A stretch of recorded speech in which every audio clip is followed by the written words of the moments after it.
जय भीम.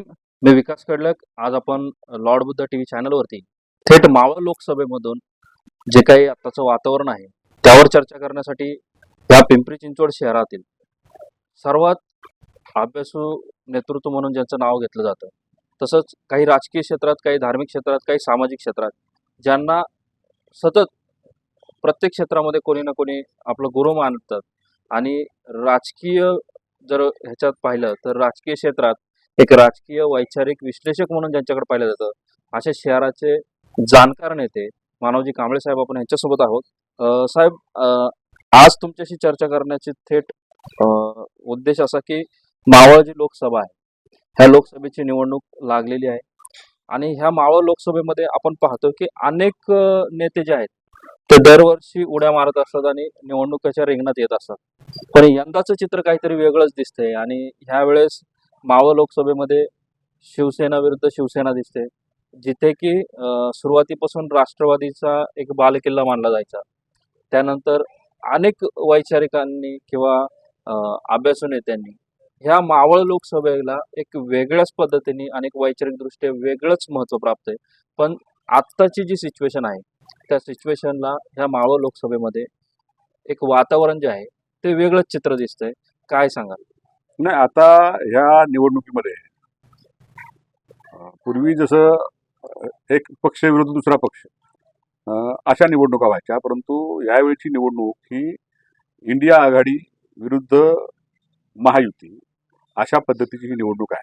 त्याच्यामुळं तिला एक राजकीय आणि ऐतिहासिकदृष्ट्या सुद्धा सामाजिकदृष्ट्या सुद्धा एक वेगळं महत्त्व आलेलं आहे. सध्या देशामध्ये जी परिस्थिती आहे, एकूणच सध्या देशामध्ये संविधानावर जे हमले होत आहेत, त्याचबरोबर लोकशाही संकुचित करण्याचे प्रयत्न होत आहेत, त्याचबरोबर धार्मिक अंगानं मतांचं ध्रुवीकरण करण्याचा प्रयत्न केंद्र सरकारच्या किंवा जे आता मोदी शहा सरकार आहे त्यांच्या वतीने केलं जात आहे. त्याच्या विरोधामध्ये धर्मनिरपेक्ष ताकदी, त्याच्या विरोधामध्ये संविधानाच्या संदर्भामध्ये संविधान वाचवावं यासाठी म्हणून लढणाऱ्या ताकदी, लोकशाहीचा बचाव व्हावा यासाठी म्हणून लढणाऱ्या ज्या ताकदी आहेत, त्या ताकदी विरुद्ध ही अशा अशा पद्धतीने ही निवडणूक होते आहे. त्याच्यामुळं आत्ताची 2024ची जी निवडणूक आहे ती अतिशय महत्त्वपूर्ण आहे. स्वातंत्र्यानंतर अनेक निवडणुका झाल्या, त्याच्यामध्ये 1974-75च्या आणीबाणीनंतरच्या निवडणुकीला जे महत्त्व आलं होतं तशाच पद्धतीचं महत्त्व लोकशाही वाचवण्याच्या दृष्टिकोनातून, सर्वसामान्य लोकांचे अधिकार वाचवण्याच्या दृष्टिकोनातून, सामान्य लोकांची सुरक्षितता असेल, सामान्य लोकांचं एकूणच मूलभूत सुविधांच्या संदर्भातले जे प्रश्न असतील, या प्रश्नांकडे आकर्षित करून ही निवडणूक व्हावी अशी अपेक्षा धरून इंडिया आघाडी किंवा त्यांचे सहकारी पक्ष जो प्रयत्न करतायत त्याच्या विरोधामध्ये बरोबर जी एनडीए किंवा जी महाराष्ट्रामध्ये जी महायुती आहे ती महायुती हे सगळे मूलभूत प्रश्न बाजूला पडून त्या ठिकाणी राम मंदिराचा मुद्दा असू द्या किंवा अलीकडे तर कार्यक्रमच सांगत नाहीत, ते अलीकडे फक्त मोदींना पंतप्रधान बनवायचं आहे म्हणून मतदान करा अशा पद्धतीचं आवाहन ज्यावेळेला होत असतं त्यावेळेला एक चालकानुवृत्तीची वृत्ती जी आहे, जी राष्ट्रीय स्वयंसेवक संघाची आहे, की एका व्यक्तीच्या हातामध्ये सत्ता देणं आणि त्याच्यामधनं मग जी हुकुमशाही प्रवृत्ती वाढीला लागते, त्याच्या विरोधामधली ही लोकशाही संवर्धनाच्या बाजूने लढणाऱ्या लोकांची ही लढाई असल्यामुळं ही आता दोन शिवसेनेमध्ये जी फूट पडली, त्या शिवसेनेतल्या शिंदे गटाचे एक उमेदवार विरुद्ध उद्धव ठाकरे गटाचे एक उमेदवार, अशा पद्धतीची ही निवडणूक आता राहिलेली नाही. ही निवडणूक आता संविधान आणि लोकशाही वाचवायची की धर्मांधता वाढवायची की या ठिकाणचं संविधान या ठिकाणी नेस्तनाबूत करायचं, या दोन प्रवृत्तीमधल्या, या दोन विचारांमधली ही लढाई असल्यामुळं या निवडणुकीचं महत्त्व वेगळं आहे. जसं तुम्ही म्हणता की ह्या निवडणुकीचं महत्त्व जे आहे ते दोन वैचारिक शक्तींची लढाई आहे. पण जर आपण वातावरण पाहिलं तर एक मुद्दा असायचा पहिला भारतीय जनता पार्टीचा की राम मंदिर बनवायचे. आता तो मुद्दा देखील पूर्ण झालेला आहे. त्यामुळे भारतीय जनता पार्टीकडे नवीन मुद्दा काहीच दिसत नाहीये. त्यामुळे ते मोदींना पंतप्रधान बनवायचे हा मुद्दा घेऊन एक समोर येताना दिसतात. पण जर आपण पाहिलं तर त्यांच्याकडे मोदींना घेऊन या म्हणून मुद्दा दिसतोय, पण महाविकास आघाडीकडे असा कोणताच म्हणजे असा ठाम असा मुद्दा दिसत नाहीये. नाही, महाविकास आघाडी जेव्हापासून झालेली आहे किंवा महाविकास आघाडीच्या वतीने जेव्हा निवडणुका जाहीर झाल्यानंतर जो कार्यक्रम या ठिकाणी दिसतोय आपल्याला किंवा त्यांच्या एकूणच सगळ्या नेत्यांच्या वक्तव्यामधनं असेल किंवा त्या कार्यक्रमांमधनं असेल ते आपल्या लक्षात येते की अं, सर्वसामान्य लोक महागाईचा प्रश्न असेल, बेरोजगारीचा प्रश्न असेल, महिलांच्यावरच्या अत्याचाराचा प्रश्न असेल, दलितांच्यावर होणाऱ्या अत्याचाराचे प्रश्न असतील, दलितांच्या विद्यार्थ्यांच्या शिष्यवृत्त्या कमी केल्या गेल्या याचा परिणाम असेल, किंवा आता महाराष्ट्रामध्ये जे मराठा राजकारणाच्या संदर्भात, मराठा आरक्षणाच्या संदर्भामध्ये जो विषय पेटतो आहे, ज्या विषयासंदर्भामध्ये संघर्ष सुरू आहे तो असेल, किंवा धनगराच्या आरक्षणाचा प्रश्न असेल, ओबीसीच्या आरक्षणाचा प्रश्न असेल, हे सगळे प्रश्न जे आहेत हे सगळे प्रश्न आता या निवडणुकीच्या निमित्तानं चर्चेला येणार. आणि हे सगळे जे प्रश्न आहेत या प्रश्नामध्ये आपण पाहतोय की अल्पसंख्याकांच्या अधिकारावर सध्या जे अतिक्रमण होत आहे, किंवा सीए एनआरसीचा कायदा त्याला 3 वर्षापूर्वी विरोध होऊन सुद्धा आता या ठिकाणी आणला गेला. तुम्ही म्हणता त्या पद्धतीनं राम मंदिराचा प्रश्न सुटलेला आहे, 370 काश्मीरमधला 370 कलमाचा प्रश्न सुटलेला आहे. या ठिकाणी काही राज्यांमधनं, भारतीय जनता पक्षाच्या काही राज्यांमधनं जो याचा कायदा आहे की आपला कॉमन सिव्हिल कोड जे आहे तो सुद्धा लागू करण्याचा प्रयत्न या ठिकाणी होतो आहे. आणि ते ठीक आहे, डॉक्टर बाबासाहेब आंबेडकरांना सुद्धा या ठिकाणी कॉमन सिव्हिल कोड पाहिजे होतं. या बाबतीमध्ये आमचं काही म्हणणं नाही. याच्यामध्ये कुठल्याही दलित असतील, आदिवासी असतील, किंवा आरक्षित कॅटेगरीमधल्या लोकांच्यावर त्याचा काही परिणाम होईल, विपरीत परिणाम होईल असं वाटत नाही. असू द्यात, म्हणजे तो जो कायदा आहे तो कॉमन सिव्हिल कोडचा तो आला तरी काही हरकत नाही, तो यावा अशीच आमची अपेक्षा आहे. मी एक आंबेडकरी चळवळीचा कार्यकर्ता म्हणून मला असं वाटतं की कॉमन सिव्हिल कोडचा कायदा आला तरी काय हरकत नाही. परंतु राम मंदिराचा प्रश्न या ठिकाणी सोडवला असं सांगितलं जातं. तो प्रश्न सुटला कसा, तर गेल्या अनेक वर्षांपासून न्यायालयामध्ये जी लढाई सुरू होती ती न्यायालयानं, सुप्रीम कोर्टानं जो आदेश दिला त्या आदेशाच्या आधारे त्या ठिकाणी राम मंदिर बांधण्याचा मार्ग खुला झाला. कुठल्याही सरकारचं काम हे मंदिरं बांधणं किंवा धार्मिक स्थळं बांधणं किंवा त्याच्याबद्दलचा प्रचार प्रसार करणं हे कुठल्याही सरकारचं काम नसतं. भारतीय संविधान त्याला मान्यता देत नाही. परंतु अलीकडच्या काळामध्ये मोदींच्या सरकारने, मोदी असे सांगतायत की आम्ही मंदिर बांधलं, किंवा भारतीय जनता पक्षाचे सरकार सांगतंय की आम्ही मंदिराचा प्रश्न सोडवला. राम मंदिर हा सरकारच्या यशाचा किंवा सरकारने सांगितलेल्या कामाचा भागच होऊ शकत नाही. परंतु या ठिकाणी असं भासवलं जाते की आमच्यामुळे हे झालंय. सुप्रीम कोर्टानं कायदेशीर बाबी तपासून त्या ठिकाणी जो निर्णय दिलेला आहे त्याचं श्रेय मोदी सरकारने घेण्याचं काही कारण नाही. दुसरी गोष्ट अशी आहे की सरकारचं श्रेय कशामध्ये मोजायचं असतं, तर या देशामधल्या सर्वसामान्य लोकांच्या जीवनमानामध्ये काही फरक पडलाय का, या देशातल्या तरुणांना रोजगारीचे प्रश्न जे भेडसावत आहेत ते प्रश्न सुटलेत का, या देशातल्या सर्वसामान्य लोकांना या ठिकाणी त्यांच्या ज्या मूलभूत गरजा आहेत त्या सहजपणे उपलब्ध होत आहेत का, या ठिकाणच्या महिलांच्या सुरक्षिततेच्या संदर्भामध्ये प्रश्न विचारला गेला पाहिजे. या इथं आजही कुपोषणामुळे माणसं हजारो लाखोच्या संख्येनं मरतायत, मुलं मरतायत. या ठिकाणी आदिवासी भागामधल्या लोकांच्या जमिनी या जबरदस्तीने काढून घेऊन भांडवलदारांना देण्याचा कायदा या ठिकाणी प्रस्थापित झालेला आहे. यामुळं आदिवासींचे हक्क धोक्यामध्ये आले आहेत. दलितांच्या मुलांच्या, जर तुम्ही स्कॉलरशिपचा प्रश्न बघितला, आरक्षणाचा प्रश्न बघितला, तर त्या दलितांच्या मुलांच्या स्कॉलरशिपचा त्याच्यामध्ये जो बजेटरी तरतूद असते, अर्थसंकल्पीय तरतूद असते, ती तरतूद त्या ठिकाणी खूप मोठ्या प्रमाणात कमी झालेली आहे. किंवा समाज कल्याणच्या जो निधी आहे तो निधी आता इतर कुठल्या तरी कारणासाठी वापरला जातो. त्या ठिकाणी कुठल्या तरी आमदाराला खुश करण्यासाठी, कुठल्या तरी मंत्र्याला खुश करण्यासाठी तो निधी वापरला जातो आणि दलितांच्या मूलभूत अधिकारावर अतिक्रमण होत आहे. या प्रश्नाकडे आपण पाहिलं पाहिजे. आणि हेच प्रश्न खरं तर सरकारचे असतात ना. सरकार मंदिराच्या प्रश्नावर मतं मागणं हा अतिशय संविधान विरोधी त्यांचा जो कार्यक्रम आहे असं आम्ही समजतो.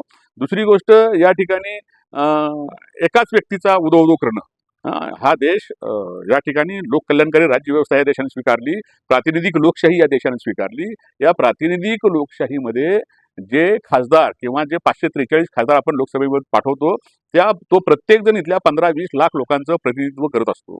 आणि मग त्या 15-20 लाख लोकांचे जे प्रश्न आहेत ते प्रश्न घेऊन त्या ठिकाणी कायदे बनवण्यासाठी म्हणून जी संसद निर्माण झालेली आहे, त्या संसदेमध्ये जर या ठिकाणी अशा पद्धतीनं धार्मिक प्रश्नांवर जर उन्माद माजवला जात असेल, किंवा या ठिकाणी काश्मीरच्या प्रश्नावर असेल, किंवा अल्पसंख्याकांच्या प्रश्नावर असेल, जर या ठिकाणी केंद्र सरकार किंवा जे सत्तेमध्ये सरकार आहे ते जर दुर्लक्ष करत असेल, तर हे प्रश्न लोकांना विचारले गेले पाहिजेत आणि निवडणुकीमध्ये हेच प्रश्न महत्त्वाचे ठरले पाहिजेत.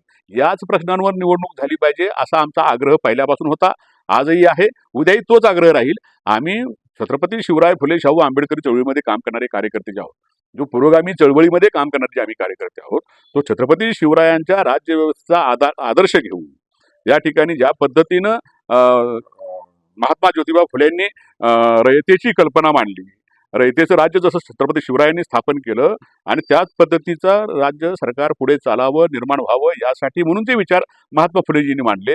राजर्षी शाहूंनी जो सामाजिक न्यायाचा विचार या ठिकाणी त्यांच्या कार्यकाळामध्ये राबवला आणि तशाच पद्धतीने हे सगळे सामाजिक अधिकार, हे सगळे मूलभूत अधिकार, सर्वसामान्य लोकांच्या जगण्या मरण्याच्या प्रश्नाचे अधिकार जे भारतीय संविधानामध्ये डॉक्टर बाबासाहेब आंबेडकरांनी कायदेशीरदृष्ट्या इथल्या सर्वसामान्य लोकांना मिळवून दिले, तेच आता धोक्यामध्ये येण्याचं चित्र आता निर्माण झालेलं आहे. या ठिकाणी भारतीय जनता पक्षाचे खासदार उघडपणे जर सांगत असतील की आम्हाला 400 पार जागा कशासाठी पाहिजेत, तर संविधान आम्हाला बदलायचं आहे, तुम्ही आम्हाला 400 पेक्षा जास्त जागा द्या, आम्ही संविधान बदलतो. आणि त्याचा प्रतिवाद नरेंद्र मोदी करत नाहीत, अमित शहा करत नाहीत किंवा कुठलाही जबाबदार भारतीय जनता पक्षाचा नेता करत नाही. याचा अर्थच असा आहे की नरेंद्र मोदींना सुद्धा आणि अमित शहांना सुद्धा आणि त्यांच्या सगळ्या सरकारला या देशाचं संविधान हद्दपार करायचं आहे.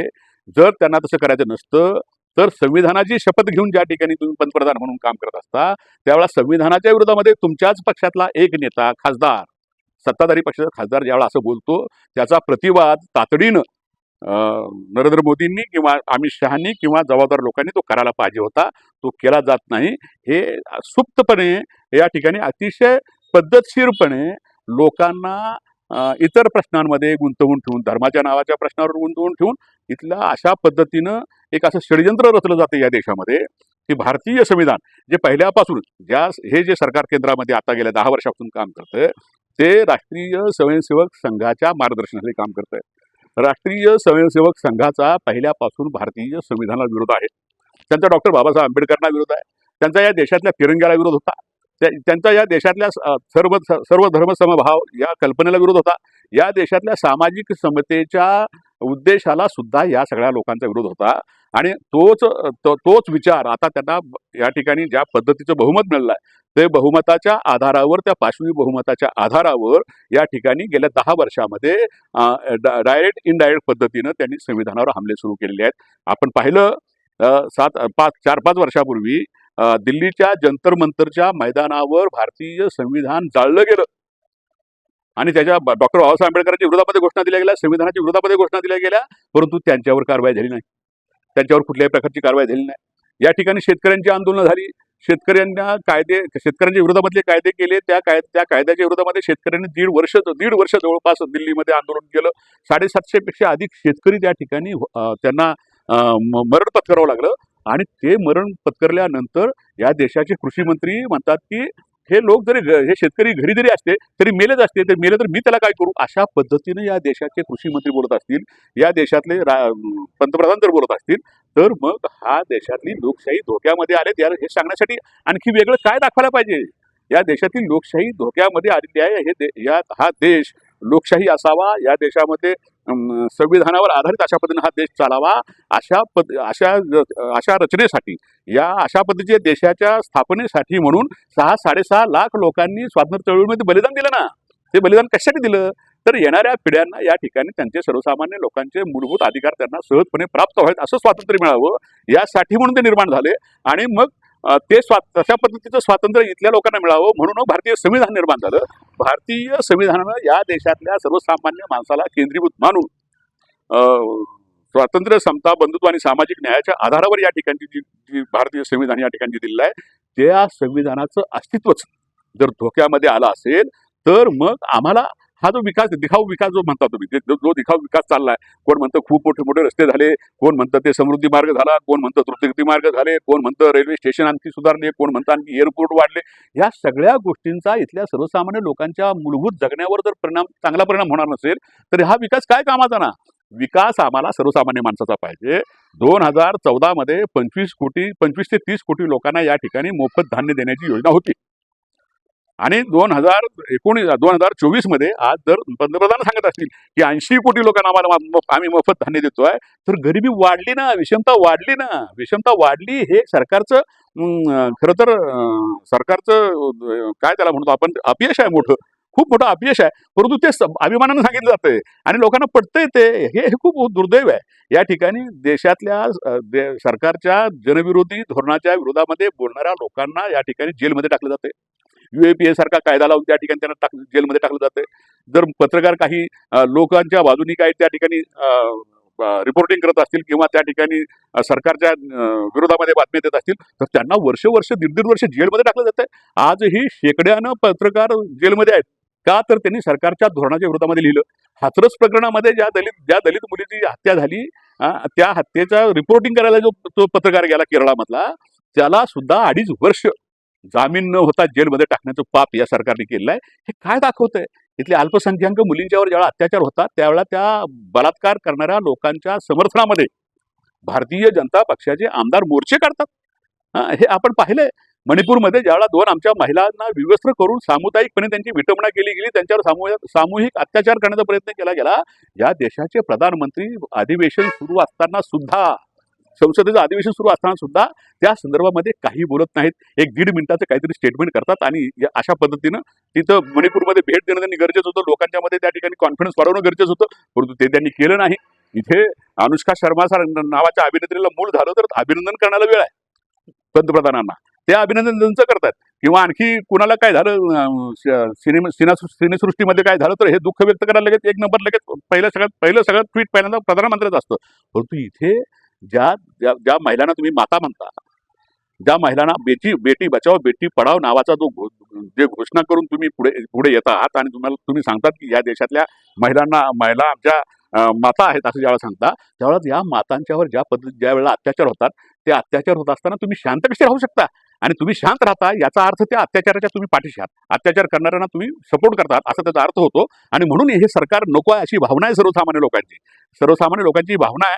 आज जे परसेप्शन तयार करण्याचा प्रयत्न केला जातो की अब की बार 400 के पार, अब की बार 400 पार, हे परसेप्शन निर्माण करण्याचे हे करतायत. आपण आता पाहिलं असेल की ज्या पद्धतीनं विरोधी पक्ष फोडण्याचं षडयंत्र गेल्या 8-10 वर्षातून सुरू आहे.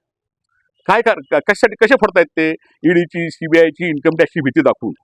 ते भ्रष्टाचारी असतील, प्रश्नच नाही, भ्रष्टाचारी असतील म्हणून त्यांना ईडी, सीबीआय किंवा इन्कम टॅक्सच्या त्या ठिकाणी भीती दाखवली जाते आणि ते लोक घाबरतात म्हणून ते पक्ष सोडून परत तिकडे जात आहेत. परंतु ते फक्त विरोधी पक्षामध्येच आहेत का? भारतीय जनता पक्षामध्ये किंवा सत्तेवर असलेल्या पक्षामधले आमदार, खासदार किंवा जे मोठमोठे लोक आहेत ते भ्रष्टाचारी नाहीत का?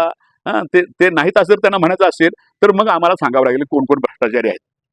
हे लोकांना माहिती नाही का? पण जाणीवपूर्वक विरोधी पक्षाची ताकद कमी करणं. आता आपण पाहिलं असेल काँग्रेस बँक खातंच गोठवलं गेलं. म्हणजे निवडणुकीच्या तोंडावर त्यांची बँक खाती गोठवल्यानंतर 1 रुपया सुद्धा त्यांना खर्च करता येणार नाही अशी परिस्थिती निर्माण करणं म्हणजे विरोधी पक्ष शिल्लकच राहू नये. जे डॉक्टर बाबासाहेब आंबेडकरांनी सांगितलं की सत्ताधारी पक्षापेक्षाही या देशामधलं महत्त्व जर कुणाला असेल तर विरोधी पक्षाला असेल. कारण का सत्ताधारी पक्ष ज्या वेळा चुकीचं काम करेल त्यावेळेला त्याला वटणीवर आणण्याचं काम विरोधी पक्ष करेल. आणि म्हणून विरोधी पक्षाची आवश्यकता डॉक्टर बाबासाहेब आंबेडकरांनी भारतीय संविधान निर्माण करताना किंवा भारतीय संविधान अर्पण करताना शेवटच्या त्यांच्या भाषणामध्ये त्यांनी सांगितलं होतं की विरोधी पक्षाची ताकद वाढली पाहिजे. विरोधी पक्ष हा या देशातला अतिशय लोकशाही संरक्षणासाठी अतिशय महत्त्वाचा अशा पद्धतीचा भाग असेल. परंतु तो विरोधी पक्ष जर संपवला गेला, तो विरोधी पक्ष संपवण्याचं जर षडयंत्र या ठिकाणी हे सरकार करणार असेल तर याचा अर्थ हा सरळ लोकशाहीवरचा हल्ला आहे. आणि म्हणून सर्वसामान्य लोकांना, आता सामान्य लोक या देशातले सामान्य लोक लगेच उत्स्फूर्तपणे काही बोलत नाहीत. त्यांच्या मनामध्ये असतं, त्यांच्या मनामध्ये जे असतं ते त्या ठिकाणी मतपत्रिकेद्वारे किंवा मतपेटीद्वारे ते व्यक्त करत असतात. याचा अनुभव आम्ही 1977 मध्ये घेतलेला आहे. इंदिरा गांधीजींच्या Indira is India, India is Indira अशा पद्धतीच्या घोषणा दिल्या गेल्या, सांगितलं गेलं. आजही मोदी मोदी मोदी अशा पद्धतीने सांगितलं जातं की भारत म्हणजे मोदी, मोदी म्हणजे भारत असं सांगितलं जाण्याचा प्रयत्न केला जातो. आणि हाच जो अहंकार आहे किंवा अशाच पद्धतीचा जो खोटा प्रचार आहे तो खोटा प्रचार यांना या ठिकाणी त्यांचा बळी घेऊ शकतो. 2004 मध्ये शायनिंग इंडिया नावाचं एक हे आलं होतं बघा, तुम्हाला आठवते का बघा? शायनिंग इंडिया नावाचं त्यावेळेचे भारतीय जनता पक्षाचे दिवंगत नेते प्रमोद महाजन यांनी ती आयडिया काढली होती. आणि अटल बिहारी सरकार जाईल असं वाटत नव्हतं, कुणाला वाटत नव्हतं. परंतु शायनिंग इंडियाच्या नावाखाली अशा पद्धतीने खोटा मुलामा देऊन खोट्या पद्धतीची प्रसिद्धी करून खूप मोठं काम केलं असं दाखवण्याचा प्रयत्न केला गेला. आणि अटल बिहारी सारख्या एका सज्जन सभ्य माणसाचं सरकार सुद्धा 2004 मध्ये गेलं आणि लोक त्या ठिकाणी व्यक्त झाले. लोकांनी अगदी शांतपणे लोकांच्या मनामध्ये पक्की लोकशाही आहे. लोकांनी शांतपणे या सगळ्या हुकुमशाही प्रवृत्तीचा किंवा खोटं बोलणाऱ्या प्रवृत्तीचा पराभव करण्याचं ठरवलं. तशीच परिस्थिती आजही ग्राउंड लेवलवर दिसते आहे. आणि मग ही भीती त्यांच्या मनामध्ये आहे, सत्ताधाऱ्यांच्या मनामध्ये आहे. आणि म्हणून मग सांगायचं लोकांना की यावेळेला 400 पेक्षा जास्त, यावेळेला 400 पेक्षा जास्त. आता महाराष्ट्रामध्ये तर असं म्हणतात की सुरुवातीला ते म्हणाले की आम्ही अब की बार 40 के पार, नंतर म्हणाले 45 पेक्षा जास्त, आता 48 म्हणायला लागले. हे हे हा कॉन्फिडन्स कशामधून येतो? तर हा कॉन्फिडन्स याच्यामधनच येतो की सगळ्या यंत्रणा त्यांच्या ताब्यामध्ये आहेत. निवडणूक आयोग असेल, भारत रिझर्व्ह बँक असेल, त्या ठिकाणी त्या ठिकाणी सुप्रीम कोर्ट असेल, ईडी असेल, सीबीआय असेल, इन्कम टॅक्स असेल, या सगळ्या ज्या स्वायत्त संस्था आहेत त्या सगळ्या आपल्या नियंत्रणामध्ये घेतल्या आणि पाहिजे त्या पद्धतीने वापरण्याचं काम या ठिकाणी सुरू आहे आणि त्याचाच परिणाम इथल्या सर्वसामान्य लोकांच्या जीवनावर होतो आहे. हे लोक पाहतायत आणि मग या सगळ्या दृष्टिकोनातून जर आपण पाहिलं तर येणारा काळ जो आहे, येणाऱ्या 2024च्या निवडणुकांमध्ये ही ऐतिहासिक निवडणूक असेल. असं आपण म्हणतो की स्वातंत्र्याची दुसरी लढाई, तिसरी लढाई, चौथी लढाई असं जे आपण म्हणतो. आता देशातल्या या लोकांच्या समोर पुन्हा एकदा ही स्वातंत्र्याची लढाई लढण्याची वेळ आलेली आहे आणि ती लढतायत असं दिसतंय.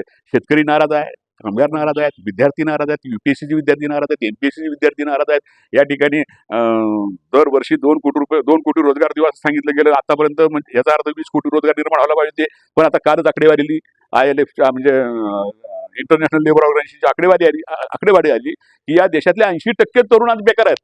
मग ती जर आकडेवारी अशी असेल तर मग हे रोजगार गेले कुठं हे सांगतायत की आम्ही. आणि त्यांची काय जरा गंमत असते यांची की गटाराबंद गॅस काढा, पुन्हा पकोडे तळले तरी तो रोजगार झाला. मग तो इकडून तिकडे गेला. एक तर त्यांचा मंत्री म्हणाला मध्ये त्याच्याकडे काय लोकांनी लक्ष दिलं नाही मला माहित नाही की भीक मागणारा जो असतो भिकारी आहे तो पैसे जमा करून तो हा व्यवसाय आहे आणि त्याला त्या व्यवसाय म्हणून त्याला अधिकार दिला पाहिजे की व्यवसाय म्हणून मान्यता दिली. भीक मागण्याला व्यवसाय म्हणून मान्यता द्यावी. अशा पद्धतीची जर वृत्ती या सरकारमध्ये काम करणाऱ्या मंत्र्यांची असेल तर मग मात्र या देशाच्या समोरचं संकट आहे ते सामान्य लोकांनी समजून घेतलं पाहिजे आणि त्याच पद्धतीनं पुढच्या काळामध्ये 2024च्या निवडणुकीमध्ये आपण मतदानाला जाताना या संदर्भामध्ये खूप गांभीर्याने विचार केला पाहिजे. म्हणजे एकंदरीत आपण पाहतोय की तुम्ही जसं सांगताय की देश हा जसा आपण प्रगतीकडे चालला होता, विकसित भारत म्हणतो, तर हा देश विकसित भारत न करता हे जे महायुतीचे सरकार आहे हा गुलामीकडे प्रलायन करतोय. त्याच्यामुळं होणारा जो भारताचं जे नुकसान आहे हे कधी न भरून निघणारं नुकसान पुन्हा आज पाहतोय की प्रत्येक व्यक्तीच्या अंगावरती जर पाहिले कॅल्क्युलेशन केलं तर आज प्रत्येक व्यक्तीच्या अंगावरती कर्ज आहे. हे कर्ज कुणामुळं? तर या सरकारने परराज्यातले जे काही कर्ज घेतले ह्या कर्जाचा जो बोजा आहे, सरकार कुठलंही आलं तरी कर्जाचा बोजा हटू शकत नाही. मोदी सरकारने मागे सांगितलं होतं की 15 लाख तुमच्या प्रत्येकाच्या खात्यात येईल. त्याच्यानंतर परत एक निवडणूक झाली, त्या निवडणुकीत सांगितलं बेरोजगारी हटवणार. त्याच्यानंतर परत एकदा सांगितलं की भारतामधले जे विद्यार्थी आहेत ते अशिक्षित राहणार नाही. आपण बघितलं की हे सगळे मुद्दे जर पाहिलं तर हे मुद्दे फक्त भाषणापुरते मर्यादित राहिल्यात. आपण बघतोय खाजगीकरणाच्या ह्या वातावरणामध्ये अनेक खाजगीकरणाचे जे व्यवसाय आहेत, बलाढ्य, धनाढ्य आणि जे पैसेवाले आहेत किंवा धनाढ्य लोक आहेत ह्यांच्याकडे जात आहेत. त्याच्यामुळं किती जरी मोठमोठ्या आरक्षणाचा मुद्दा जरी आला, आरक्षण एकीकडे दिलं जातं आणि एकीकडे खाजगीकरण वाढवलं जातं. मग ते आरक्षण नेमकं कशासाठी? हा जो वाद आहे, हे वातावरण जे आहे हे एक प्रकारे दिशाभूल करण्यासाठी केलं जातं. बरोबर. तुम्ही पहिल्यांदा जो मुद्दा उपस्थित केला कर्जाचा, या देशावर कर्ज किती आहे? तर मनमोहन सिंगांनी ज्यावेळेला युपीएचं सरकार सोडलं 2014 मध्ये त्यावेळेला या देशावर 54 लाख कोटी रुपयाचं आंतरराष्ट्रीय कर्ज होतं.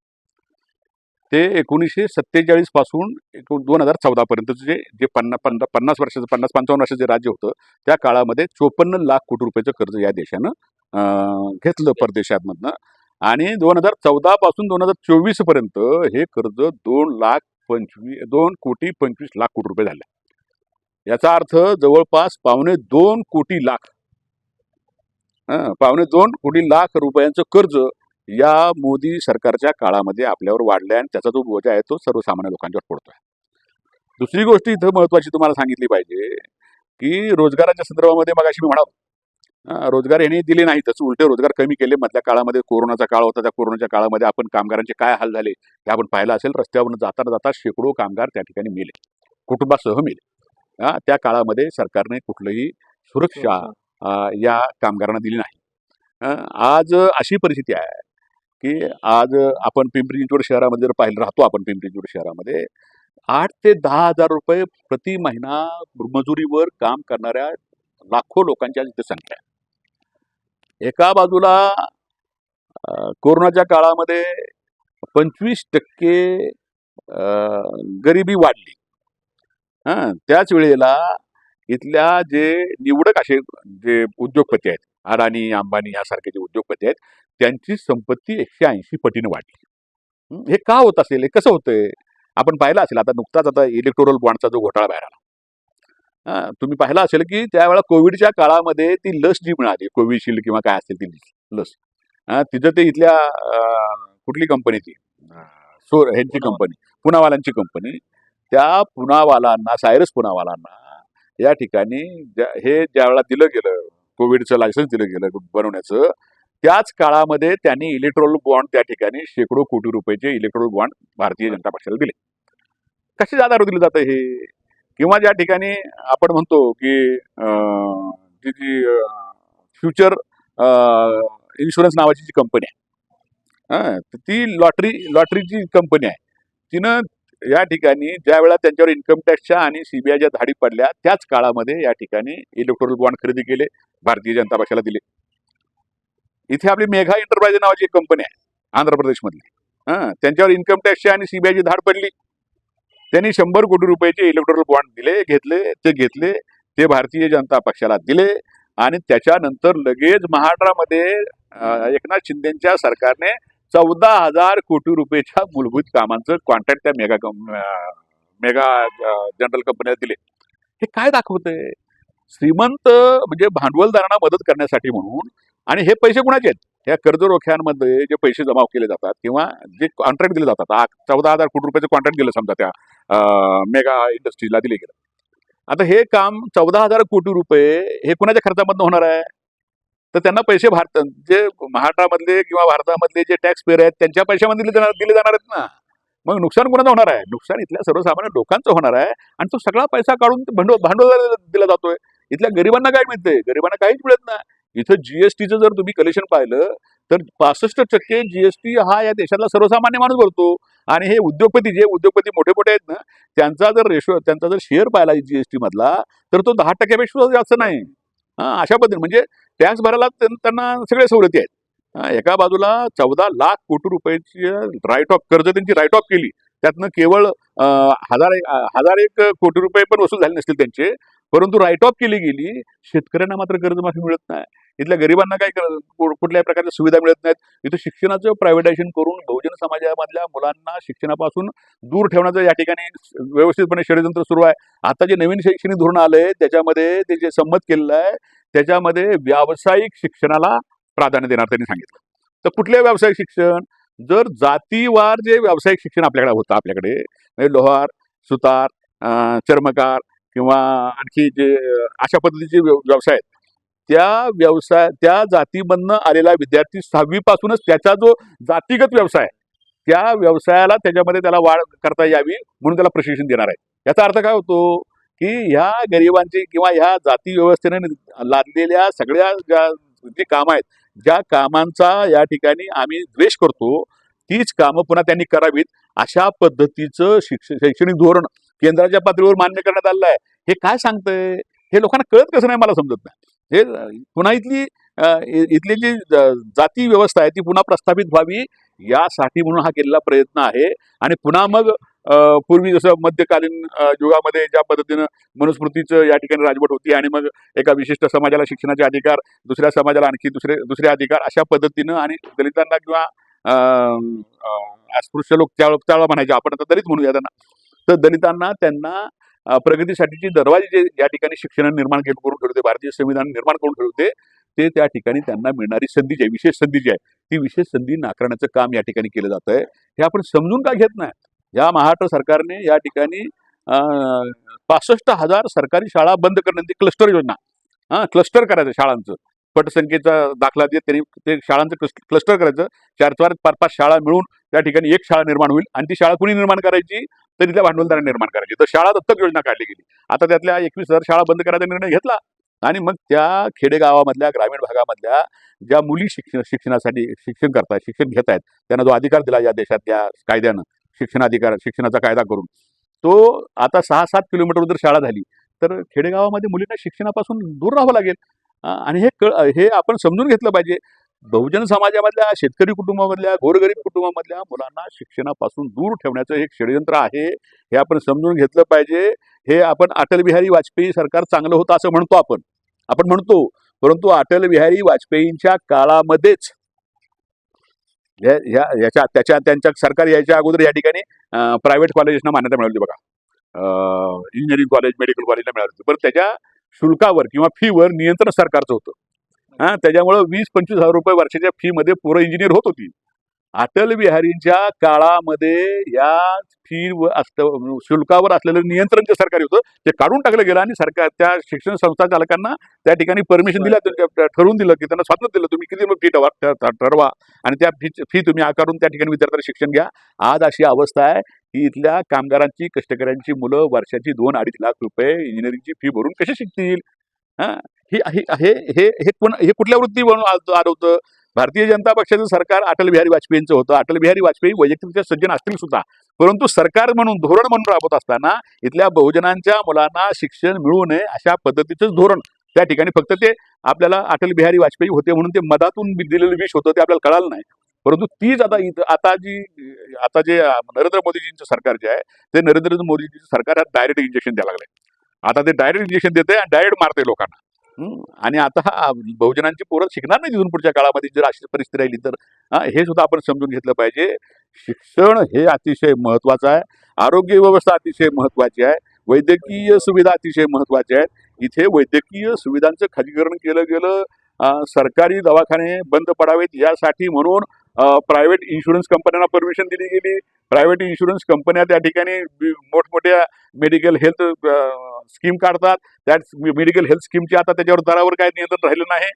मी जे पूर्वी माझा जो हेल्थ इन्शुरन्स आहे तुम्ही 5,000 रुपयामध्ये जे करत होतो त्याची आता 45,000 रुपये मला भरायला लागतात एका व्यक्तीला. अशा पद्धतीनं. आणि मग आजारी पडला तर जा तिकडे खाजगी संस्थेमध्ये. मग गरिबांनी जायचं कुठे?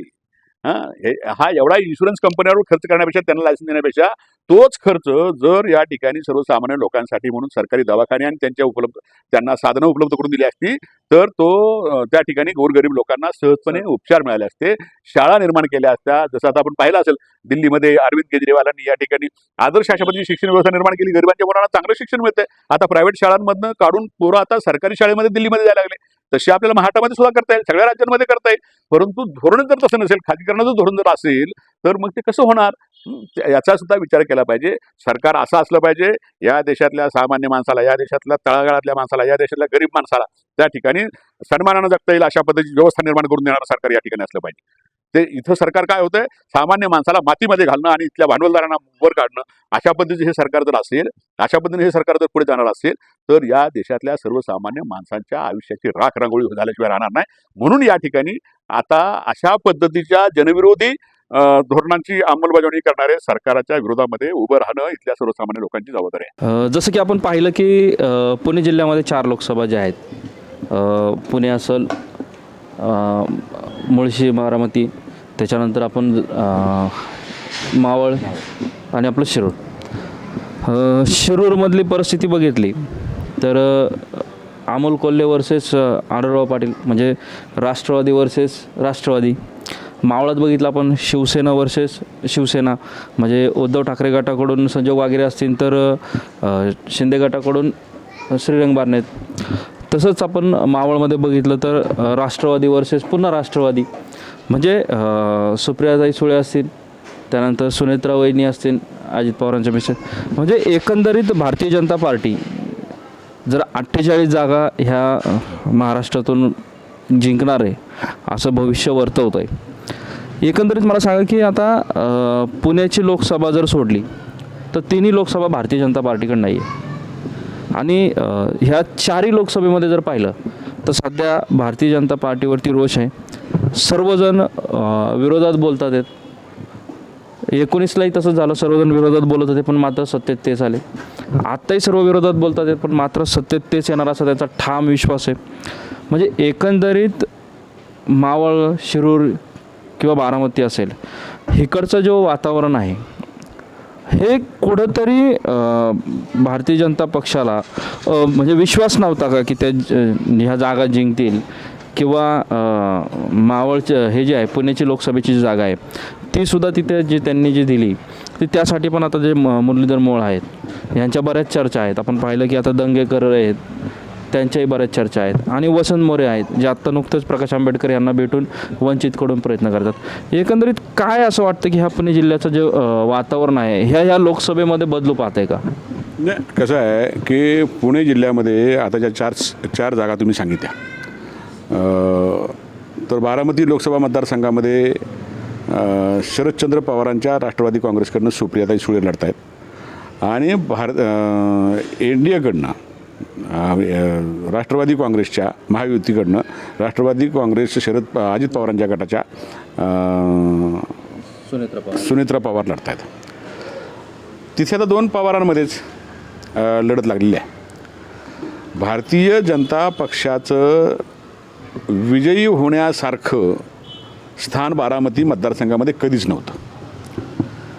भारतीय जनता पक्षानं पूर्वी निवडणुका बारामती लोकसभा मतदारसंघामध्ये लढल्या का तर लढल्या. त्यावेळेला आपण आपला पिंपरी चिंचवड भागसुद्धा बारामती लोकसभा मतदारसंघामध्ये होता. त्यावेळेला आपल्या इथल्या लोखंडेताई लढल्या, विराज काकडे लढले भारतीय जनता पक्षाकडनं आणि 2 लाख 2.5 लाख एवढी मतं त्यांना ते पडायची. अर्थात त्यावेळेला शरद पवार समोर उमेदवार असायचे, त्याच्यामुळं तो फरक जाणवत होता. शरद पवारांचा पराभव केल्याशिवाय महाराष्ट्रामध्ये आपल्याला आपलं स्थान बळकट करता येणार नाही हे भारतीय जनता पक्षाला आणि त्यांच्या सर्वोच्च नेत्यांनासुद्धा माहिती आहे. म्हणून काही करून केन प्रकारे सगळ्या बाय हुक और बाय क्रूक शरद पवारांचा पराभव करायचाच या उद्देशाने त्यांनी मधल्या काळामध्ये कधी प्रकाश आपलं कुठले कुल साहेब होते ते तर त्या राहुल कुलांच्या मिसेसला उभं केलं. मग एकदा महादेवराव जानकरांना उभं केलं.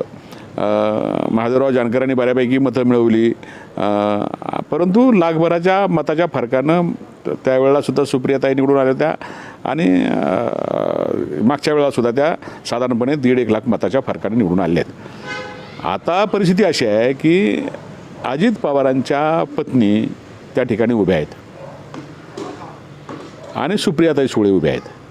परंतु आज महाराष्ट्रामध्ये जी परिस्थिती आहे, महाराष्ट्रामध्ये शिवसेना ज्या पद्धतीनं फोडली गेली, ज्या पद्धतीनं देवेंद्रजी फडणवीस यांनी सांगितलं की मी 2 पक्ष फोडले हे जे सांगतायत, हे इथल्या सामान्य माणसाला आवडत नाही हो. कसं आहे, शरदचंद्र पवारांच्याबद्दलचे आक्षेप आमचे पण आहेत, पूर्वी पण होते. आम्ही शरदचंद्र पवारांच्या राष्ट्रवादी काँग्रेसच्या विरोधामध्ये आम्ही लढाई केली, आम्ही आंदोलनं केली, सगळं केलं. परंतु आज अशी परिस्थिती आहे की शरदचंद्र पवारांनी जो पक्ष स्थापन केला आणि त्या पक्षाच्या मदतीनं ज्या ज्या लोकांना संधी दिली, ज्या ज्या लोकांना सत्तास्थाने मिळवून दिली, त्या लोकांनी शरदचंद्र पवार साहेबांच्या पाठीमध्ये खंजीर खुपसला आणि तो पक्ष फोडला. भारतीय संस्कृती किंवा महाराष्ट्रामधली संस्कृती हे कधीच मान्य करत नाही. म्हणजे तुम्ही पाहिलं असेल की बाळासाहेब ठाकरेंना धोका देऊन नारायण राणे गेले, त्यावेळेला 11-12 आमदार घेऊन ते गेले, पण त्यातला एकही आमदार पुढे तर अगदी नारायण राणेसुद्धा इथे विधानसभेमध्ये विजयी होऊ शकले नाहीत. शरदचंद्र पवारांनासुद्धा मागच्या काळामध्ये त्यांचे 56 आमदार असताना ते पक्ष फोडून गेले, 6 आमदार राहिले.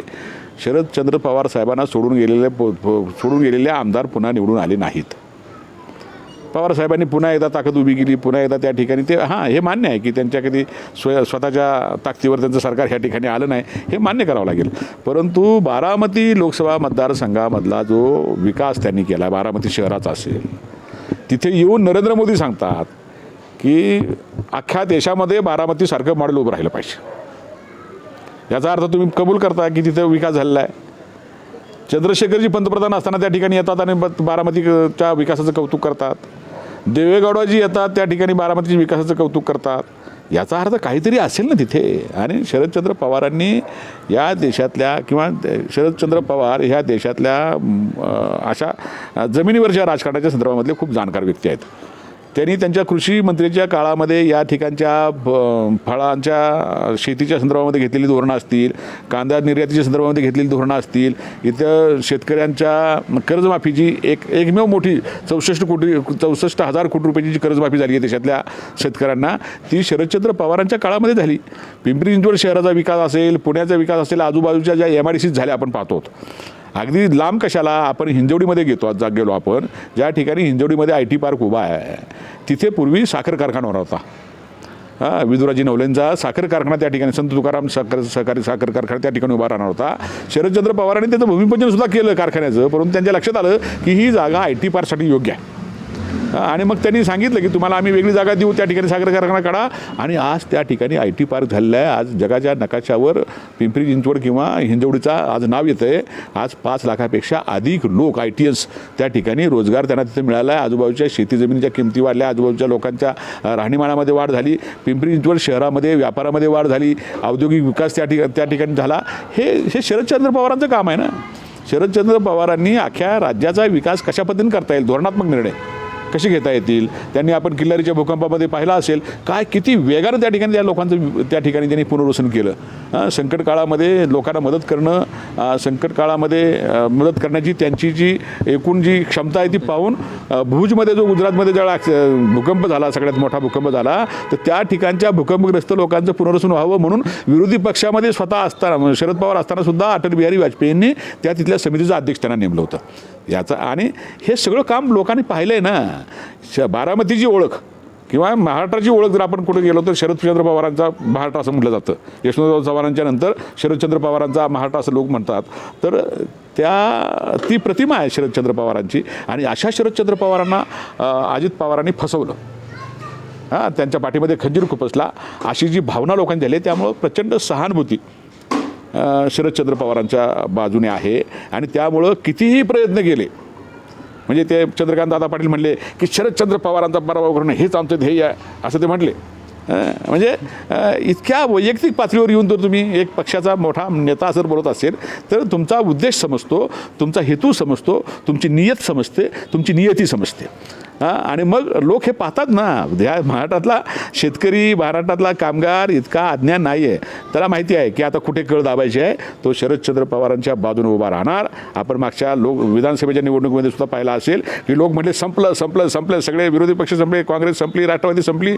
एका पावसाच्या सभेमध्ये पावसामध्ये शरदचंद्र पवार उभे राहिले, भिजले, बोलले आणि सगळं चित्रच बदललं नाही या देशाचं, या राज्याचं. तर तेव्हा बारामतीमध्ये कुठल्याही परिस्थितीमध्ये सुप्रियाताई सुळे निवडून येणार याच्याबद्दल माझ्या मनामध्ये शंका नाही.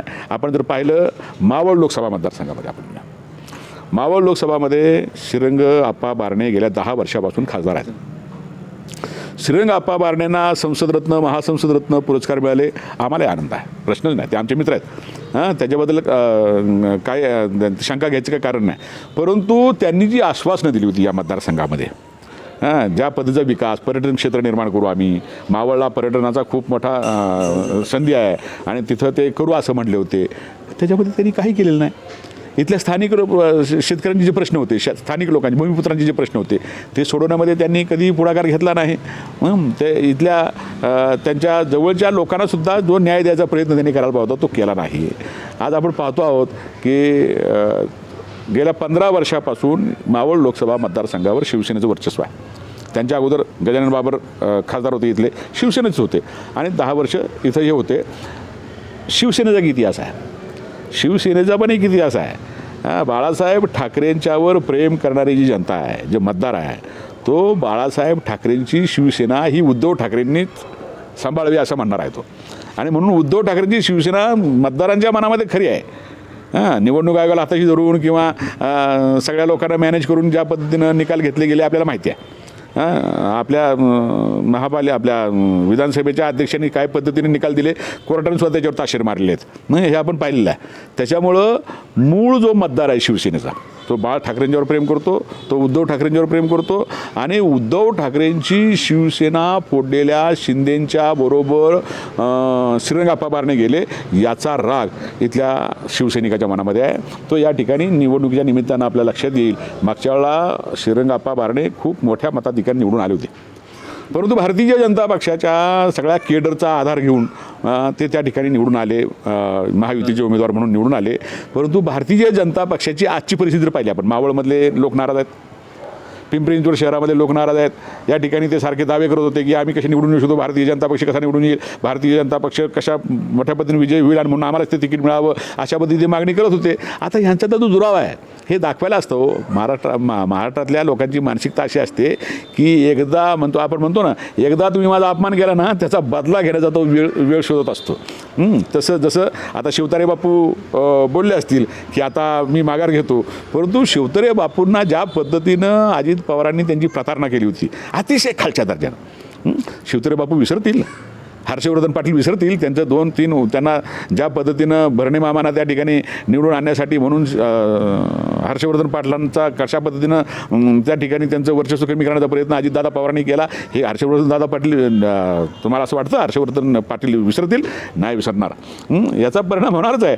तसंच इथं मावळमध्ये सुद्धा हे जे पार्थ पवार जे होते अजित पवारांचे चिरंजीव, ते मागच्या वेळेला इथं इलेक्शनला उभे होते आणि कोण पार्थ पवार कोण अजित पवार असा प्रश्न आप्पांनी विचारला होता. कोण अजित पवार? आणि अजित पवारांचं आणि आप्पांचं जरासं वैमनस्य पूर्वीपासूनच आहे. म्हणजे स्टँडिंग चेअरमन आम्हाला त्यावेळेला आप्पांचा अभिमान वाटला होता की त्यांनी एका मोठ्या शक्तीला त्या ठिकाणी लढत देऊन त्या ठिकाणी स्टँडिंग चेअरमनशिप मिळवली. आणि श्रीरंगाप्पा बारणेंचं कौतुक आम्ही त्यावेळेला पण केलं होतं. ते आमचे सहकारी आहेत, त्याच्यामुळे त्यावेळेपासून आम्ही कौतुक केलं होतं. परंतु मित्रत्व असणं वेगळं, त्यांच्याबद्दल मैत्री भावना आमची असते वेगळं. परंतु ते ज्यांच्या बाजूने आहेत आता ते तिथे मतदान जे समजा ते निवडून गेले तर ते मतदान नरेंद्र मोदीच्या बाजूने करणार आहेत आणि नरेंद्र मोदी तर आमच्या लोकांच्या विरोधामध्ये आहेत. त्याच्यामुळं त्यांच्या विरोधामध्ये यावेळेला आम्ही प्रचार करणार आहोत. मावळामध्ये एकूण परिस्थिती जर पाहिली आणि घाटाच्या खाली जर परिस्थिती पाहिली आपण उरण मतदारसंघामध्ये, कर्जत मतदारसंघामध्ये, पनवेल मतदारसंघामध्ये या ठिकाणी शिवसेनेची आणि शेतकरी कामगार पक्षाची मोठी ताकद आहे. जयंत पाटील शेतकरी कामगार पक्षाचे नेते आहेत, त्यांनी अगदी स्पष्टपणे सांगितले की आम्ही त्या ठिकाणी कुठल्याही परिस्थितीमध्ये यावेळेला मोदींच्या विरोधामध्ये मतदान करणार, लोक करणार, ते त्या ठिकाणी मतदान करणार. पिंपरी चिंचवड शहरामधलं गणित बदलते. आम्ही या शहरातले 40 वर्षापासूनचे राजकारण पाहतो, जवळनं पाहतो, नात्यागोत्यांचं राजकारण. आणि त्या संदर्भामध्ये एकमेकांचे हितसंबंध कसे जपायचे हे इथल्या सगळ्या लोकांना कळालं. मी विरोधी पक्षातला गाववाला असेल आणि सत्ताधारी पक्षातला गाववाला असेल तर एकमेकाला सांभाळून घेतात आणि कोण जवळचा नातेवाईक अशा पद्धतीनं ते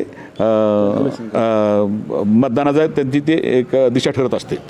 आता 10 वर्षामध्ये आप्पांनी कामं केली असतील मला माहीत नाही, परंतु एक अँटी इन्कम्बन्सी असते, एक नाराजी असते ना. काही लोकांची कामं झाली पण नसतील, ते लोक नाराज असतात. ते लोक सगळे नाराज लोक आहेत, ते संजय वागेरे पाटलांच्या मागे उभे राहणार.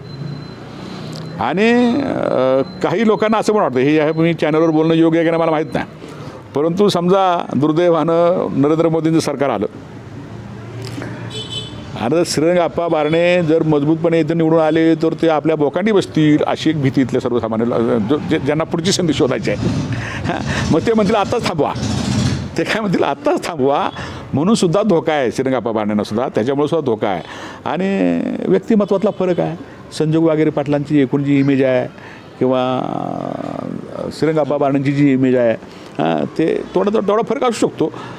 आणि तेही नगरसेवक असताना खासदार झाले. श्रीरंगाप्पा बारणे नगरसेवक होते ज्यावेळेला ते खासदार झाले, त्यावेळेला ते एकदम डायरेक्ट खासदार झाले. तशी संधी आहे ना. हे तर महापौर वगैरे पण होते, स्टँडिंगचे चेअरमन वगैरे पण झाले, ते पण झाले, ते यांच्या पण मिसेस झाल्या होत्या. त्याच्यामुळं त्यांना एक इतिहास आहे. भिकू वागेरे पाटलांचा इतिहास आहे, त्यांच्या वडिलांचा इतिहास आहे. एकूण पिंपरी चिंचवड शहरामध्ये पिंपरी कॅम्पामध्ये तुम्ही जाल तर भारतीय जनता पक्षाचा कोर वोटरसुद्धा आता म्हणतो आहे की इस बार संजोग पाटील. का म्हणत असेल? काहीतरी असेल ना, त्यांचे संबंध असतील किंवा ते त्यांची मितभाषीपणा असेल, नम्रपणा असेल, तो कदाचित त्यांना भावला असेल, आवडला असेल त्याच्यामुळं. आणि दलित मतदान आहेत, दलित मतदान जे आहे ह्याच्यामध्ये बाळासाहेब आंबेडकरांची भूमिका खूप महत्त्वाची ठरणार आहे. आता मावळ लोकसभा मतदारसंघामध्ये वंचित आघाडीचा ते उमेदवार देतात की नाही मला माहीत नाही, परंतु दिला तर थोडासा त्रासदायक होऊ शकतं संजय वागेरे पाटलांना, ते त्रासदायक होऊ शकतं. परंतु आज इथला जो आंबेडकरी चळवळीमधला काम करणारा जो कार्यकर्ता, जो विचार करतो, जो अभ्यास करतो, ज्याला राजकीय परिस्थितीचं भान आहे, सामाजिक परिस्थितीचं भान आहे, तो म्हणजे मी सुद्धा म्हणजे मला बाळासाहेबांच्याबद्दल प्रचंड आदर आहे. बाबासाहेबांचे नातू आहेत आणि बाळासाहेबांचे राजकारण ज्या सगळ्या समूहांसाठी, वंचित समूहासाठी करतात त्याच्याबद्दल आदर आहे मला. परंतु तो आदर एका ठिकाणी आहे, पण संविधान धोक्यामध्ये आहे. वंचित बहुजन आघाडीने उमेदवार जर दिला तर तो निवडून येणार आहे का आजच्या परिस्थितीमध्ये? तर तो निवडून येऊ शकत नाही. ती त्यांची प्रतिष्ठेची लढाई आहे, त्यांच्या सन्मानाची लढाई आहे, ती लढावी त्यांनी. लढतील तर त्याच्याबद्दल आपण काय म्हणू शकत नाही, तो अधिकार आहे त्यांचा. परंतु संविधान धोक्यामध्ये आहे हे पाहिल्यानंतर वंचित बहुजन आघाडीला मतदान करण्याची इच्छा असताना सुद्धा काही लोक काय करतील की नको, यावेळेला संविधान धोक्यामध्ये आहे ना, आपल्याला मोदीच्या विरोधामध्ये मतदान करायचं आहे आणि जिथं निवडून येणारा जो उमेदवार आहे, मोदीच्या उमेदवाराच्या विरोधामध्ये जो निवडून येणारा उमेदवार आहे त्याला हे मतदान ते करणार आहेत. असा मी एकंदर कल पाहिला लोकांचा. जो विचारवंत आहे, बुद्धिवंत आहे आणि डॉक्टर बाबासाहेब आंबेडकरांच्या चळवळीमध्ये काम करणारा कार्यकर्ता हा हुशारच असतो. तो राजकीयदृष्ट्या प्रचंड काय त्याला म्हणतो आपण, म्हणजे खूपच हुशार असतो तो. तो बारकाईने सगळ्या गोष्टीकडे पाहत असतो आणि ह्यावेळेला तो बाळासाहेबांच्या बद्दलचा आदर अगदी मनामध्ये हृदयामध्ये ठेवूनसुद्धा ह्यावेळेला मतदान मात्र मोदींच्या विरोधामध्ये निवडून येणारा, मोदींच्या उमेदवाराच्या विरोधाच्यामध्ये निवडून येणारा जो उमेदवार असेल त्याला ते देतील अशा पद्धतीची अपेक्षा मला आहे. आणि म्हणून यावेळी मागच्या वेळेला जे मतदान भारतीय जनता पक्ष आणि शिवसेनेच्या युतीचे उमेदवार म्हणून श्रीरंग बारणे झालं नाही, जे हिंदुत्वाबद्दलची भूमिका ज्या पद्धतीनं उद्धवजी ठाकरेंनी मॉडरेट केली आहे, म्हणजे जरा नॉर्मलाइज केली आहे. आता ते सांगतात की आमचं हिंदुत्व शेंडी जाणव्याचं हिंदुत्व नाही आमचं. प्रबोधनकार ठाकरेंचं नाव आता ते वारंवार घेतात आणि प्रबोधनकार ठाकरेंचा विचार आणि बाबासाहेबांचा विचार हा एक होता. आणि म्हणून या सगळ्या गोष्टीचा परिणाम होणार आहे ना, या निवडणुकीमध्ये तो परिणाम होईल. आणि मागच्या वेळेला ज्या पद्धतीनं भारतीय जनता पक्षाच्या कार्यकर्त्यांनी निष्ठेनं काम केलं होतं श्रीरंग बारणेंचं, ते आता होईल अशी अपेक्षा करणं थोडंसं चुकीचं ठरेल. परंतु शिवसैनिक मात्र मोठ्या उत्साहानं आणि मोठ्या त्वेषानं गद्दारी केली या लोकांनी, शिंदेनी गद्दारी केली म्हणून शिंदेंचे उमेदवार म्हणून श्रीरंग बारणेंच्या विरोधामध्ये मतदान करतील. त्याचा आपण पाहिला असेल की धंगेकर जो पॅटर्न चालला, धंगेकरांना निवडून आणण्यामध्ये कसबा पेठेमधल्या कोर शिवसैनिक जे होते, कोर शिवसैनिक, कट्टर शिवसैनिक ज्याला आपण म्हणतो, त्या शिवसैनिकांचा खूप मोठा वाटा आहे. त्यांना तो राग झाला आहे. त्या शिवसैनिकांना हा राग झाला आहे, अरे बाळासाहेब ठाकरेंच्या पक्षामध्ये फूट पाडून बाळासाहेब ठाकरेंच्या मुलाला फसवलं, आता इथून पुढे आम्ही ते सहन करणार नाही, अशा पद्धतीचा राग, अशा पद्धतीचा आवेग आता शिवसैनिकांच्या मनामध्ये आहे. दलित मतांमध्ये अशा पद्धतीने मी जसं मगाशी म्हणालो त्या पद्धतीने संविधानाचा आणि लोकशाहीचा विचार करून त्या ठिकाणी दलित मतदानसुद्धा आता सजग होऊन मतदान करेल. आणि नात्यागोत्यांच्या राजकारणामध्ये, नात्यागोत्यांच्या ह्याच्यामध्ये या ठिकाणी संजोग वागेरे पाटील हे आज तरी दिसते की हे आज वरचढ ठरतात असं दिसतंय. आणि त्यांना वेळ खूप मिळाला, म्हणजे मी तुम्हाला सांगतो सुदैवानं संजोग वागेरे पाटलांना वेळ खूप मिळाला. ते घाटाच्या खालच्या तिन्ही मतदारसंघामध्ये त्यांनी प्रचंड लोकांशी संपर्क साधून, आणि इथे पिंपरी चिंचवड शहरामध्ये सुद्धा त्यांचा अगोदरचा संपर्क, ते शहराचे राष्ट्रवादी काँग्रेसचे अध्यक्ष होते, 6-7 वर्ष ते अध्यक्ष होते, तो संपर्क आणि त्या सगळ्या एकूणच याच्यामुळं त्यांचा जनसंपर्क चांगला आहे. आज अशी परिस्थिती आहे की राष्ट्रवादी काँग्रेसच्या अजित पवारांच्या बरोबर जाणारे या पिंपरी चिंचवड शहरातले जे मान्यवर नेते आहेत, ते मान्यवर नेतेसुद्धा संजोग वागेरे पाटलांचं काम करतील अशा पद्धतीचं चित्र मला तरी मी गेल्या 2-4 दिवसामध्ये पाहतो आहे. ते जसं चित्र दिसतंय आणि त्याचा फायदा नक्कीच संजोग वागेरे पाटलांना होईल. अर्थात तो महाविकास आघाडीला होईल. महाविकास आघाडी म्हणून आम्ही त्यांच्याबरोबर आहोत. आम्ही भारतीय जनता पक्ष आणि शिवसेनेच्या विरोधामध्ये राजकारण करण्यामध्ये आमचं आयुष्य गेलं. ते जातीयवादी राजकारण करतात, धर्मांध राजकारण करतात, त्यांच्या विरोधामध्ये राजकारण करणं हे आमचं काम आम्ही ठरवलं. आम्ही बाबासाहेबांचे अनुयायी, आम्ही छत्रपती शिवराय फुले शाहूंच्या आम्ही अनुयायी आहोत. त्याच्यामुळं धर्मांध शक्तींना पराभूत करणं हे आमचं पहिलं काम आहे. आणि धर्मांध शक्ती वाढण्यासाठी मदत करणारे जर कुणी स्वतःला निधर्मी म्हणणारे जरी असतील ना, तर त्यांचासुद्धा पराभव आम्ही करणार यावेळेला हे ठरवलेलं आहे आमच्या इथल्या सर्वसामान्य लोकांनी. यावेळेला महाविकास आघाडीमध्ये असलेली कामगार आघाडीची असतील लोक, या ठिकाणी शेतकऱ्यांचे जे काम करणारे लोक असतील, असंघटित क्षेत्रामध्ये काम करणारे लोक असतील, महिला चळवळीमध्ये काम करणारे लोक असतील, हे सगळे लोक आता यावेळेला पूर्ण ताकदीनिशी मोदींच्या धोरणाच्या विरोधामध्ये मतदान लोकांनी करावं यासाठी प्रचार आणि प्रसार करायच्या कामाला लागलेत. जसं तुम्ही थोड्या वेळापूर्वी म्हटलात की भारतीय जनता पार्टी असेल किंवा अजितदादांची राष्ट्रवादी असेल, ह्यांनी ह्या ठिकाणची मावळची जागा देखील मागितली, शिवसेनेला देऊ नका म्हणून सांगितलं, अनेक राग द्वेष दाखवला, विरोधात भूमिका घेतल्या, पण मात्र कुठंतरी ते मावळताना दिसत आहेत. आणि जसं आपण म्हटलं की पार्थ पवारांचा पराभव अजितदादांना मागच्या वेळी जिवारी लागला होता, त्याचा बदला देखील घेतील, ते विसरणार नाहीत, हे एक दृष्टीने बरोबर आहेत. पण जर आपण 2014चा इतिहास पाहिला तर आपले जे कालकथित आमदार आहेत लक्ष्मण जगताप, यांचा पराभव देखील श्रीरंग बारणेंनी केलेला होता. तो पराभव त्यावेळेस म्हणजे भाऊंच्या जिवारी लागला होता. आमदार लक्ष्मण जगताप यांच्या जिव्हारी लागला होता. पण तरी देखील त्यांच्या खालवलेल्या परिस्थितीनुसार 2019मध्ये भारतीय जनता पक्षाने ताकदीने श्रीरंग बारण्यांना मदत केली होती. पण बारण्यांकडून ती मदत परत विधानसभेला दिसली गेली नाही. त्यामुळं आत्ताचं जे चित्र आहे पुन्हा एकदा फक्त नरेंद्र मोदींना पंतप्रधान करायचे आहे म्हणून मावळामध्ये श्रीरंग बारण्यांना मतदान केलं जाईल हे एक कुठंतरी शाश्वती पुन्हा दिसते. कारण भारतीय जनता पक्षाचं जे सरकार आहे किंवा जे काही धोरणं आहेत हे जसं RSSच्या प्रणित जे चालतात तसं इथला RSSचा जो संघाचा जो सभासद सदस्य जे आहे ती पिंपरी चिंचवड शहरात जास्त आहे, त्याचा तो कल दिसतो आहे.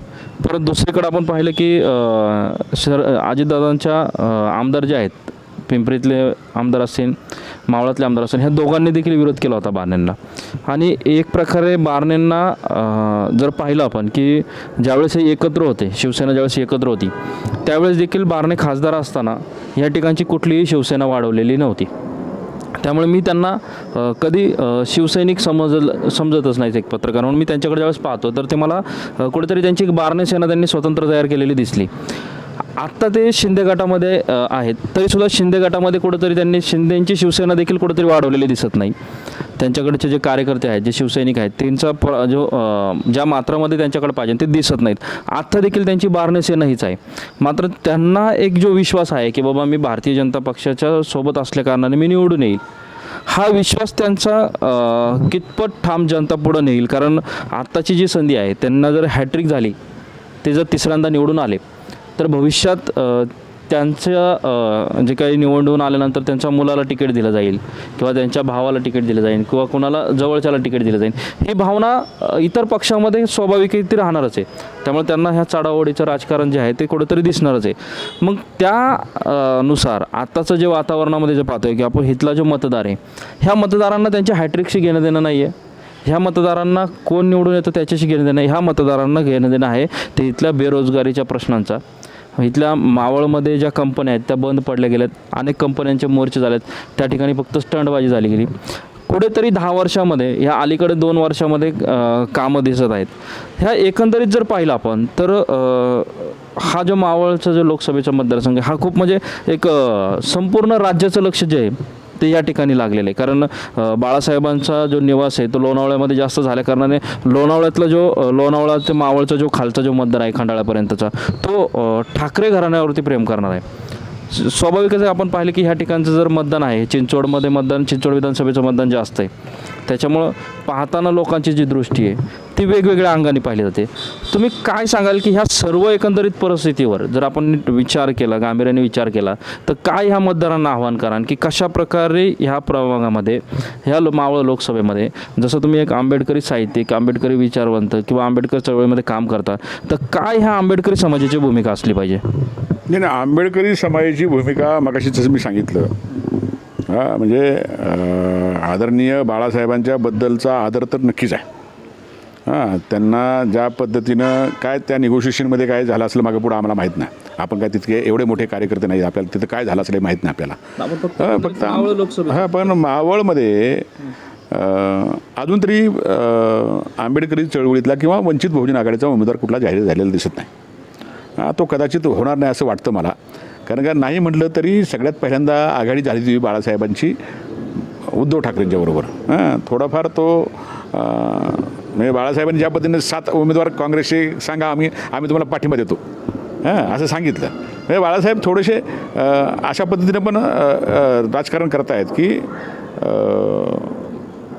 पूर्णपणे भारतीय जनता पक्षाचा पराभव व्हावा यासाठी म्हणून त्यांची भूमिका घेतलेली आहे. त्याच्यामध्ये त्यांच्या मदतीची गरज ज्या ठिकाणी असेल काँग्रेसला त्या ठिकाणी ते करायला तयार आहेत असं दिसतंय चित्र आज. त्याच्यामुळं इथे कदाचित वंचित बहुजन आघाडीचा उमेदवार असेल असं मला वाटत नाही. आणि जरी असला तरी आंबेडकरी चळवळीमध्ये काम करणारे किंवा डॉक्टर बाबासाहेब आंबेडकरांच्या संविधानावर आणि लोकशाहीवर विश्वास ठेवणारे जे लोक आहेत त्यांना माझी विनंती आहे, म्हणजे हात जोडून विनंती आहे माझी, की या वेळेला संविधान वाचवण्यासाठी मतदान आपल्याला करायचं आहे. यावेळेला देशाची लोकशाही वाचवण्यासाठी आपल्याला मतदान करायचं आहे. यावेळेला सर्वसामान्य लोकांच्या मूलभूत अधिकारांचं रक्षण व्हावं यासाठी म्हणून आपल्याला मतदान करायचं आहे. यावेळेला दलित विद्यार्थ्यांच्यावर होणारे जे अत्याचार आहेत, अन्याय आहेत, त्यांच्या स्कॉलरशिपच्या संदर्भामध्ये असतील किंवा आणखी बऱ्याच गोष्टी आहेत त्याच्यामध्ये, तर ते संरक्षण करण्यासाठी आपल्याला मतदान करायचं आहे. आणि म्हणून हे जे आपल्या दलित विरोधी किंवा सर्वसामान्य लोकांच्या विरोधी धोरण ठरवून त्याची अंमलबजावणी करणारं जे केंद्रामधलं मोदी सरकार आहे, त्या मोदी सरकार किंवा नरेंद्र मोदींचे हात बळकट करणाऱ्यांचे हात कमजोर करणं हे आपल्या समोरचं सगळ्यात मोठं आव्हान आहे. आपण समजलं पाहिजे आणि आपण ते केलं पाहिजे, तरच आपण बाबासाहेब आंबेडकरांचे अनुयायी म्हणून घ्यायला आपण पात्र ठरतो असं मला वाटतं. प्रचंड राग लोकांच्या मनामध्ये आहे. हा फक्त खूप मोठी आशा होती की बाळासाहेबांच्याबरोबर जर आघाडी झाली असती महाविकास आघाडीची, तर खूप चांगलं चित्र या राज्यामध्ये बघायला मिळालं असतं. दुर्दैवाने ती झाली नाही. हे आमचं दुर्दैव आहे आणि महाविकास आघाडीचं पण दुर्दैव आहे असं मी समजतो. त्याच्यामुळं मावळ लोकसभा मतदारसंघामधल्या दलित चळवळीमधल्या, आंबेडकरी चळवळीमधल्या, आदिवासी चळवळीमधल्या किंवा ह्या सर्वसामान्य लोकांचे वंचित समूहाचं काम करणारे जे सगळे लोक आहेत त्यांना पण माझी विनंती आहे आणि त्याच मतदारांना पण विनंती आहे माझी की या वेळेला धोका पत्करू नका. या वेळेला एकदा होऊ द्या. काय आता इतके वर्ष सहन करतो ना आपण, इतके वर्ष सहन करतो ना, आता मात्र या संकटामधून बाहेर पडायचं आपल्याला या संकट, या मोदी नावाच्या संकटामधून आपल्याला बाहेर पडायचं आहे. आणि ते संकट आपण कधी बाहेर पडू शकतो, तो लोकशाहीनं जो बाबासाहेबांनी आपल्याला अधिकार दिलेला आहे. दर 5 वर्षानंतर एकदा जो मतदानाचा अधिकार मिळतो, त्या अधिकाराद्वारे तुम्ही तुमचं कुठलं धोरण असावं, कुठलं धोरण राबवणारं सरकार असावं हे ठरवण्याचा अधिकार तुम्हाला बाबासाहेबांनी दिलेला आहे. आणि त्या बाबासाहेबांनी दिलेल्या अधिकाराचा वापर या ठिकाणी आपली सदसद विवेकबुद्धी, डॉक्टर बाबासाहेब आंबेडकर असे म्हणाले होते शेवटच्या संविधानाच्या शेवटच्या सभेमध्ये, संविधान सभेच्या शेवटच्या सभेमध्ये असे म्हटले होते की माझा या देशातल्या सर्वसामान्य लोकांच्या सामूहिक शहाणपणावर विश्वास आहे. आणि आपण हे समजून घेतलं पाहिजे की सामूहिक शहाणपण म्हणजे काय, तर समाजाच्या हिताचा निर्णय घेणं म्हणजे सामूहिक शहाणपणा. तर समाजाच्या हितात आपल्याला निर्णय घ्यायचा आता इथे या काळामध्ये. आणि म्हणून बाबासाहेबांना अभिप्रेत असलेली लोकशाही टिकवायची असेल आणि बाबासाहेबांनी दिलेलं जे पवित्र अशा पद्धतीचे संविधान या देशाचं आहे ते वाचवायचं असेल तरी धर्मांध, मंदिराच्या नावानं राजकारण करणारे, अल्पसंख्याकांना या ठिकाणी दुय्यम दर्जा देणारे, या ठिकाणी कुठल्याही परिस्थितीमध्ये सर्वसामान्य लोकांचा विचार न करता भांडवलदारांना मदत करणारं, शेतकऱ्यांच्या विरोधामध्ये कायदे करणारं, कामगारांच्या विरोधामध्ये कायदे करणारं जे सरकार आहे ते सरकार इथे राहता कामा नये. यासाठी म्हणून आपण यावेळेला महाराष्ट्रामध्ये, मावळामध्ये, पिंपरी चिंचवड शहरामध्ये महाविकास आघाडीचे जे उमेदवार आहेत संजोग वागेरे पाटील यांना मतदान करावं अशा पद्धतीची विनंती मी या ठिकाणी करणार आहे. शेवटी सदसद विवेकबुद्धी तुमची आहे. तुम्ही सदसद विवेकबुद्धीला अनुसरून मतदान करायला अशी अपेक्षा आहे.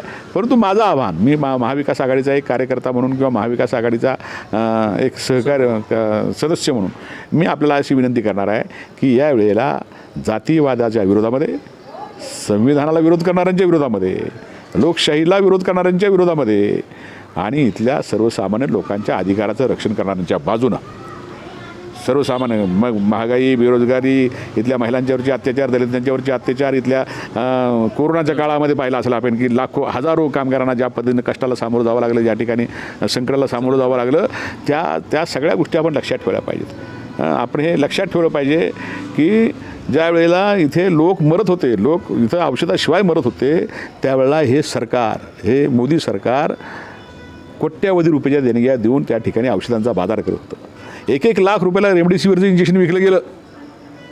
ज्या रेमडेसिवीरची गरज नव्हती ते रेमडेसिवीर असं कोरोनामध्ये आवश्यक असं सांगितलं गेलं, डॉक्टरांच्याकडनं सांगितलं गेलं. 1-1 लाख रुपये, 3,000 रुपयाचं इंजेक्शन 1-1 लाख रुपयाला दिलं गेलं. घ्यायची मजबुरी या तिथल्या सर्वसामान्य लोकांच्यावर निर्माण केली गेली. हे सगळं आपण लक्षात ठेवलं पाहिजे. या ठिकाणी कष्ट करून हे शहर यांनी उभं केलं, त्यांच्या पायाला फोड आले. आपल्या गावाला परत जाताना त्यांची सोय केली गेली नाही. आपण पाहिलं असेल औरंगाबादला जालन्याच्या रस्त्यावर रेल्वे खाली 18 माणसं, तरुण पोरं अशी जागेवर अशी कटून मेली. काय वाटलं नाही सरकारला, ह्या मोदीजींना काय वाटलं नाही. या गंगेमध्ये हजारो प्रेतं वाहत गेली, काही वाटलं नाही या लोकांना. अशी प्रेतं जाळली गेली, बेवारशासारखी प्रेतं जाळली गेली. काही वाटलं नाही या लोकांना. औषधाशिवाय लोक मेली, ऑक्सिजनशिवाय लोक मेली, परंतु ऑक्सिजन लोकांना मिळालं नाही. ही व्यवस्था कोणी सरकारने करायची असते ना. त्यावेळेला मात्र आमचे आदरणीय प्रधानमंत्री सगळ्या जगाला, इथे आमची लोकं मरत आहेत, जगाला म्हणले आम्ही हे देतो, की काय ते वॅक्सिन देतो. अरे आपल्या म्हणजे कसं आहे ते म्हणतात आमच्या ग्रामीण भागामध्ये असं म्हणतात की स्वतःच्या पत्नीला फाटकं लुगडं आणि शेजारणीला मात्र शालू आणून द्यायचा. अशा पद्धतीचं जर राजकारण जर या देशामध्ये आदरणीय नरेंद्र मोदी करणार असतील तर मग मात्र हे आपण लक्षात ठेवलं पाहिजे. हे विसरता कामा नये, हे विसरता कामा नये. कुणी काम केलं तुमच्यासाठी, कोण तुमच्या संकटामध्ये धावून आला त्यावेळेला, हे आपण लक्षात ठेवलं पाहिजे. आणि कुठला विचार तुम्हाला पुढे घेऊन जाऊ शकतो. या देशाला पुढे घेऊन जायचं असेल तर भांडवलदारांचा विचार करणारा माणूस पुढे घेऊन जाऊ शकतो का गरिबांचा विचार करणारा माणूस पुढे घेऊन जाऊ शकतो. या देशातल्या शेतकऱ्यांच्या विरोधामध्ये कायदे करणारं सरकार तुम्हाला या ठिकाणी पुढे न्यायचं आहे का शेतकऱ्यांचे अधिकार, किमान हमी भाव ज्या शेतकऱ्यांना मिळत नाही म्हणून आत्महत्या होतात शेतकऱ्यांच्या. त्यांची तरुण मुलं तर आज आत्महत्या करायला लागली. शाळेमधली फी म्हणजे शेतकरी कर्जबाजारी झाला म्हणून तो मुलीचं लग्न करू शकत नाही म्हणून मुलींनी आत्महत्या करायला सुरुवात केली. ही किती भयानक परिस्थिती आहे हे आपण समजणार कधी.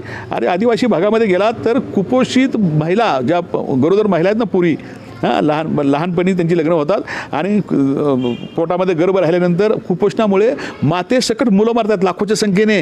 काय करतं आहे सरकार करतं आहे काय.